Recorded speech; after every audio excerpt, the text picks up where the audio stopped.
Mummy जी आप? अरे mummy जी मुझे मार क्यों रही हो? अरे मम्मी जी मुझे मार क्यों रही हो? बस बहुत हो गया, बिल्कुल मुंह बंद। सासू माँ क्या हो गया? आप रुचि को इतना मार क्यों रहे हो? अरे बात तो बताओ, आखिर बात क्या है? हाँ मम्मी बताओ तो सही, हुआ क्या है कि तुम घर में घुसते ही मुझे मारने लगी? आखिर दिक्कत क्या है, क्या बात है, मुझे बताओ तो सही। आखिर मेरे घर में चल क्या रहा है? मम्मी जी, आप मुझे बताओगी कि आखिर इसने ऐसा क्या कर दिया जो आपने इसको इतने थप्पड़ मारे हैं? या तो इसने ऐसी कोई गलती की है जो आप पे बर्दाश्त नहीं हुई और आप यहाँ चली आई। रुचि, तुम ही मुझे सच सच बता दो कि क्या हुआ है। अरे लोकेश, मुझे क्या पता कि क्यों मार रही है मम्मी मुझे, और मम्मी तुम्हारे सामने ही तो आई है।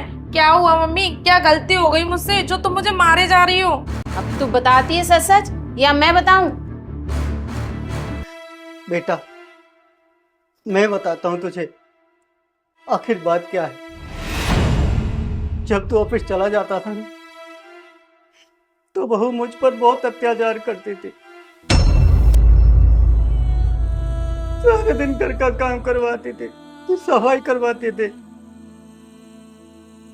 कहती थी, हे बुड्ढे, सारी प्रॉपर्टी मेरे नाम कर,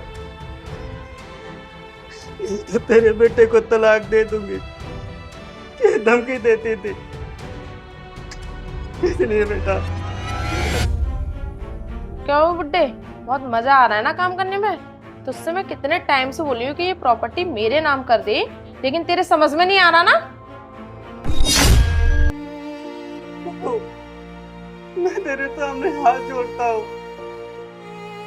मुझसे ये सब कुछ नहीं होता। मेरी उम्र हो गई है, मुझे परेशान मत कर बहू, मुझे परेशान मत कर। अच्छा मतलब तू ऐसे नहीं मानेगा, लगाऊं तेरे में? इतने प्यार से बोल रही हूँ, तेरे समझ में नहीं आ रहा? तुझे पता है ना मेरा मायका 2 गली छोड़ गई है, अभी बुलाऊंगी ना 2 मिनट में आ जाएंगे सब।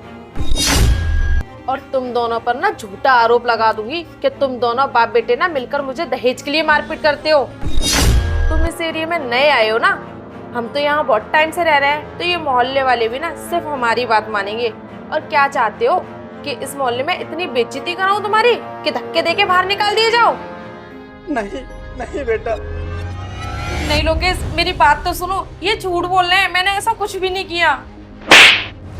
बस अपनी बकवास बंद करो तुम। अच्छा, झूठ ये बोल रहे हैं, मैं तो नहीं बोल रही ना। तेरी माँ क्या बोल रही थी? तू अपने ससुर से घर से निकाल देगी है? घर से निकालेगी इनको? ये मत सोचियो तेरा माँ का पास है तो तेरे घर वाले तुझे सपोर्ट करेंगे। मैं वो माँ नहीं हूँ जो तू सोचे कि तेरी गलतियों पे पर्दा डालूंगी। और ये उन लड़कियों को भी सह मिलेगी जो लड़कियां अपने ससुराल में अपने सास ससुर और अपने पति के साथ रहती हैं। शुक्र मना भी तो तेरे पापा को नहीं बताई है मैंने, नहीं तो वो तेरा क्या हाल करेंगे तुझे पता है ना। अरे मुझे तो इस बात की खुशी है कि तुम्हारी सच्चाई तुम्हारी मम्मी ने आकर दिखाई। अब तुम्हारी मम्मी भी झूठ बोलेंगी क्या? जब देखो हमेशा झूठ झूठ झूठ। अरे कब तक झूठ बोलती रहोगी तुम?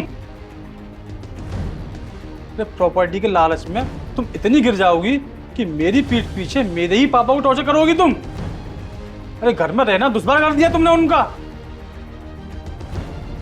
और मैं माफी चाहता हूँ पापा। अरे आपका बेटा आपके घर में है, फिर भी आपने मुझे एक बार भी बताना जरूरी नहीं समझा। अरे पापा बस एक बार मुझे बताया होता, फिर आप देखते मैं इसका क्या हाल करता। ये रिश्ता रहता या ना रहता, लेकिन मैं इसको आपके ऊपर ऐसा अत्याचार नहीं करने देता। और तुमसे ये शादी मैंने सिर्फ तुम्हारे परिवार की वजह से की थी। अरे अपनी मम्मी पापा को देखो, कितना नाम है, कितनी इज्जत है उनकी सोसाइटी में, और खुद को देखो तुम। और मम्मी जी, मैं आपको बताता हूँ, इसकी सगी सहेलियाँ हैं ना, वो इसको भड़काती हैं कलेश करने के लिए, और ये बेवकूफ़ उनकी बातों में भी आ जाती है। इसने एक बार भी ये नहीं सोचा कि अगर मुझे पता चल गया तो क्या होगा। खैर छोड़ो, मैं भी किससे मूड मार रहा हूँ जिसे रिश्तों की कदर ही नहीं है। अगर तुम्हें इतनी सी भी रिश्ते की कदर होती ना तो तुम ये सब करती ही नहीं। लोकेश प्लीज मुझे माफ कर दो, मुझसे ना गलती हो गई। और तुम ना सही कह रहे हो, ये सब मैंने अपनी फ्रेंडों के कहने पर किया। वो लोग मुझसे ना कहती थी कि ना अगर प्रॉपर्टी तेरे नाम होगी ना तो तुझे इज्जत मिलेगी, प्यार मिलेगा, और मैं ये सब कर बैठी। लेकिन मैं भूल गई थी, इज्जत और प्यार तो मुझे पहले से ही मिल रहा है। प्लीज लोकेश मुझे माफ कर दो, आगे से मैं ऐसा कभी नहीं करूंगी। और बाबा जी आप भी प्लीज मुझे माफ कर दीजिए। बस मम्मी जी, देखिए मैं आपकी बहुत इज्जत और सम्मान करता हूँ, लेकिन आपकी बेटी ने जो हरकत की है ना, उसका घाव इतनी जल्दी तो नहीं भरने वाला। इसलिए इसे आप अपने साथ ही ले जाइए, और जिस दिन ये इस काबिल बन जाए ना कि ये मेरे घर वालों की सेवा कर सके, उनकी इज्जत कर सके, तभी इसे इस घर में लाना। तब तक के लिए प्लीज़ इसे आप अपने साथ ही रखिए। नहीं दामाद जी, आप हाथ मत जोड़ो, मैं खुद बहुत शर्मिंदा हूँ। मेरी बेटी ने जो कुछ भी किया इसके लिए मैं आपसे माफी मांगती हूँ। और तू चल यहाँ से।